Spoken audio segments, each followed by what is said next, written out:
My son is being pressured to apologize for rejecting a girl who won't take no for an answer, and now my wife thinks I'm a jerk for supporting him and that our son is growing up to be a jerk too. This is a throwaway, but this involves some absolute high school drama nonsense that someone my age shouldn't have to deal with, but maybe I'm tripping and missing something. So here I am. My wife, 41F, and I, 45 meters, have 2 kids, 17F and 15 meters. My wife's best friend, 40F, has 2 daughters, 18F and 15F. My wife's best friend moved to our town about 6 years ago. My wife and her best friend have been not so subtly pulling for the 2 15-year-olds to end up together. I find this weird and low-key creepy. About 2 years ago, my wife's best friend's youngest daughter appeared to have developed a crush on our son. My son talked to me about it, and he had zero interest. So, we discussed how to tactfully but firmly let her down. She has approached him again a number of times over the last couple of years, and he has reaffirmed his lack of interest. This past summer, my wife's best friend's oldest daughter turned 18. Her parents went all out for her birthday. It was a whole weekend of festivities and events. One of the events was a couple's dinner for the oldest daughter and all her friends in couples. The younger daughter of my wife's best friend wanted to go to the dinner but didn't have anyone to go with. She asked my son, and he agreed to go, but only his friends in just this one time. So, they went together. After the dinner, the couples all watched 10 Things I Hate About You together. It was my son's first time seeing it, and he commented that he thought the Heath Ledger singing scene was cool. This is important later. My business partner, 44 meters, throws a huge Halloween party every year for the last 5 years. All our employees are invited along with close friends and family. The party requires a costume, and there are prizes for best individual costume, group costume, and couples costume. My wife's best friend and her family are obviously invited every year. This year, the Halloween party is tonight, October 26th. So let me get to the reason I am here. About a month ago, my son was at school, and coming toward him was my wife's best friend's younger daughter with a whole song and dance routine. She ended it by asking him to be her date for the Halloween party. My son was so frustrated and reiterated, for everyone to hear, that he is not interested in her like that at all. Of course, it being high school, some kids laughed, and she ran off crying. She has been bullied pretty badly because of it. My wife's best friend is livid and thinks our son owes her daughter an apology. My wife agrees and thinks, at a minimum, he needs to defend her against the bullying. My son has said that for 2 years he has told her he is not interested and reiterated it over and over. At this point, he thinks it's kind of harassment toward him, and it is not his role to defend her harassment of him. I agree with my son. My wife and I have had a number of disagreements about it since it happened. Well, things have intensified in the last couple of weeks because another girl, who my wife's best friend's daughter apparently does not like, asked our son to be her date for the party, and he agreed. They are doing a pretty dope couple's costume. This has really pissed off my wife because she thinks he should at least not go to the party with another girl out of respect. I think that is ridiculous. I plan on driving them to the party with me. My wife now does not want to go to the party and is saying I am a jerk and raising our son to be one. So, am I the jerk? Relevant comments. Commenter. Does the girl's father know what is going on regarding the situation? He is not being mentioned in the post. Ops response. The girl's own father agrees with me. He hasn't said it to his wife because he does not want to ruffle feathers in his house, but he fully agrees with me. He has told his own daughter multiple times to leave my son alone. Commenter. I want you to leave the woman who's condoning the harassment of your son, who cares more about her best friend than your son, who cares more about her best friend's daughter than your son, who cares more about your son being with this girl than about his happiness, who thinks your son is a jerk for living his life, who doesn't care about your son's boundaries, and wants to punish him for being fed up with the harassment. You've been having a month-long fight about your son's boundaries, where you are respecting them, and she will not. She literally called him a jerk for living his life and called you one for allowing him to do so. Isn't that reason enough to leave? You're an awful dad. Ops response. So, you think it's bad parenting to try and resolve conflicts rather than immediately leaving? Good to know. That approach certainly won't make kids afraid of what might happen if they have a conflict with their parents. I am showing my son that I am willing to go to the mat for him. Leaving would suggest that I'd rather not be bothered with the problem. It might free me from the conflict, but it does absolutely nothing for him. She is still his mother. In a marriage, with certain exceptions, you don't just get up and walk out the door over fights. She isn't actively harming our son. She had one conversation with him about it, during which he stated his position. I then defended his position, and since then, she and I have been fighting about it alone. He is no longer involved in the conflict. It's between us now, but I'm not going to break up my family that quickly. That would be insane. Commenter. Not the jerk. However, if it were my son, I would talk to him about how to remain a gentleman regardless of his frustration, and I would have him apologize for the way he turned down her offer. The family connection changes the dynamic. Not to mention there is a valuable lesson to be learned about burning bridges. The kids are only 15. He may not be interested in his wife's BFF's awkward teenage daughter now, but who knows what the future holds.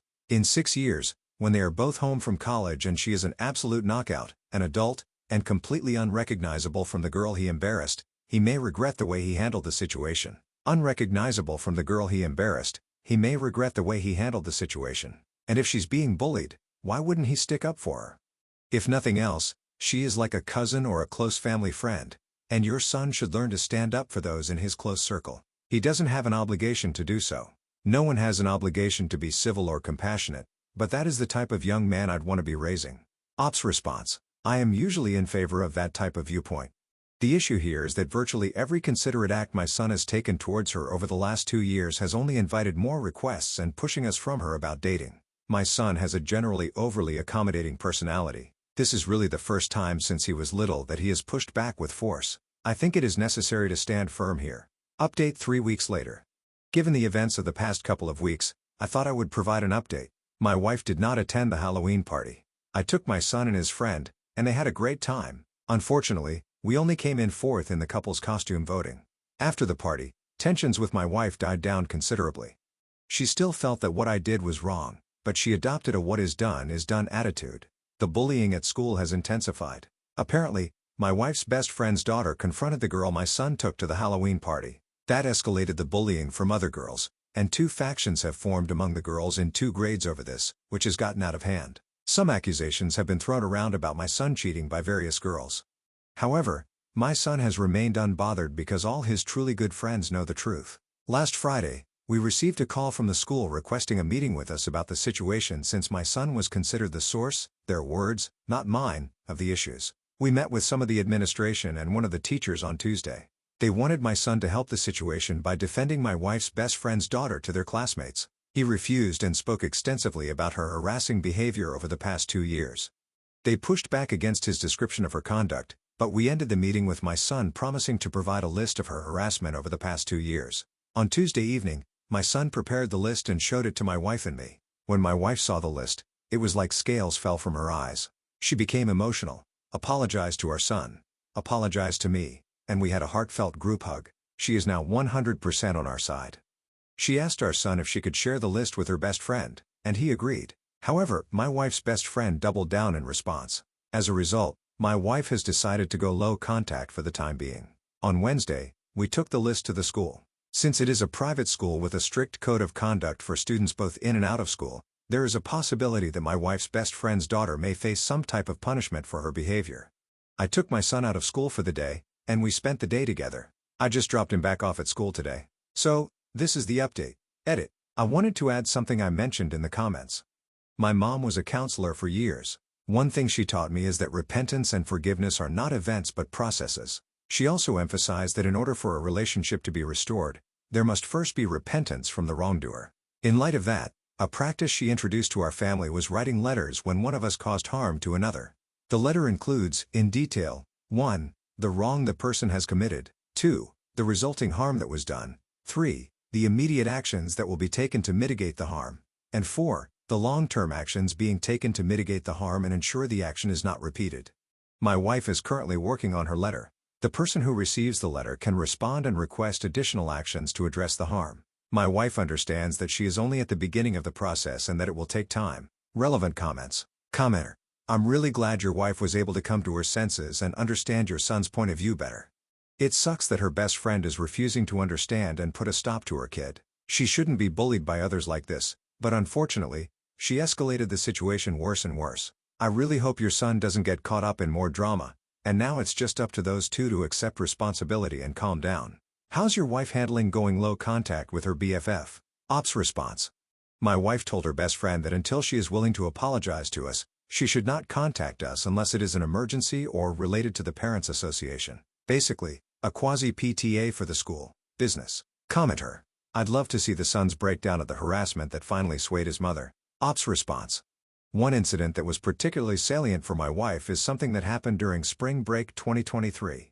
She had apparently forgotten about it. Both our families went away and spent spring break together in Phoenix. One night, we planned for all the kids to go out while his parents were going to have a PJ date night at our Airbnb. My son didn't want to go out, so the youngest daughter stayed as well.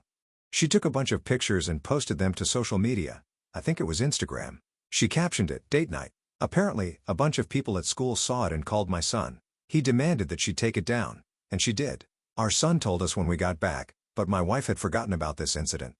Commenter: anyone else betting that mom will be a miserable mother-in-law? Someone like that will probably just let her son marry her fixation of an ideal person. My condolences to whoever ends up in a relationship with this boy, because his father, the OP, may be a great and excellent person, but as long as this mother is around, that daughter-in-law's life will be hell. Op's response: okay, I feel I need to defend my wife here.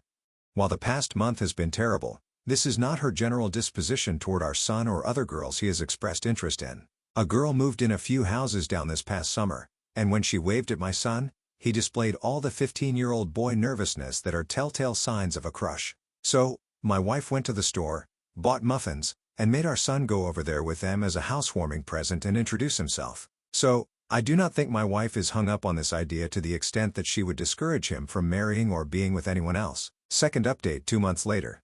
This will be the final update. After everything that happened with the school last semester, my wife's best friend decided to remove her daughter from the school, and she is now attending the local public school. A week ago, my son received an email from the daughter apologizing for everything that occurred last semester and asking if they could remain friends. Apparently her dad finally sat her down and explained how everything she did would look from a guy's perspective. My son wrote back and said that while he accepted the apology, he thinks it's best to keep his distance. He wished her luck at the new school. My wife's best friend still insists that my son should apologize to her daughter. My wife has said, in no uncertain terms, that crap isn't happening. A few more kids have been disciplined by the school since my last post, but things have calmed down on that front. We are doing family counseling, and it has been going well. That is all. This is the final update. Top 2 comments. Commenter: the sad thing is, if it were Op's son harassing the wife's friend's daughter, things probably wouldn't have gone as far as they did without the police getting involved. I'm glad Op's wife and the wife's, now former, friend's husband ended up siding with Op's son and explained to the daughter how and why her behavior was inappropriate. At least she learned her lesson, unlike her mother. Commenter: wife's friend knew deep down that the situation was out of hand but didn't have the wherewithal to come back down to reality, let alone apologize. I think she's the real villain of the story. She influences the child and doubles down at every opportunity.